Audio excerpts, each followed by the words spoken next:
Mzize Clement, Mzize!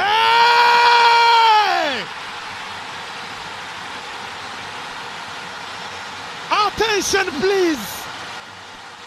Nyinyi wachezaji, mchezo wenyewe ulikuwa ni mwepesi au mgumu kiasi gani?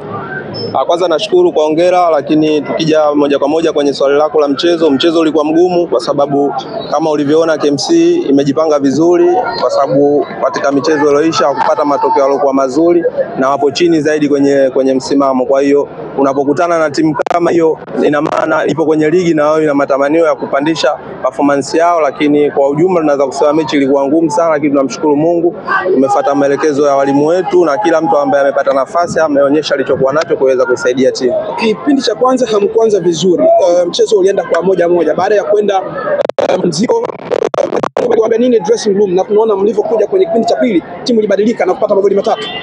Kwa kipindi cha kwanza ni kweli, baada ya kupata goli tulikuwa tumeshuka kidogo, wapinzani wakarudisha, lakini tulivyoenda katika vyumba vya kuvalia, mwalimu alisema tuwe na uvumilivu tunapokuwa na mpira, kwa sababu wao wanaweka block chini, na maana ukicheza na timu hiyo inahitaji uwe na uvumilivu kuhakikisha mnacheza ili kuweza kupata zile nafasi za kutengeneza magoli na kutumia vizuri. Kwa ndio tulichokifanya.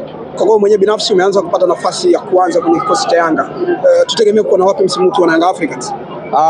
Kwanza kikubwa nashukuru kwa nafasi naopata.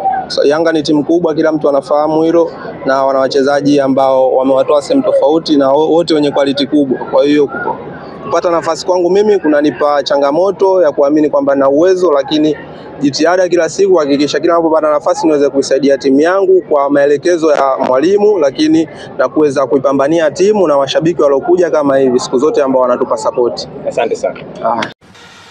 Mzize Clement, Mzize!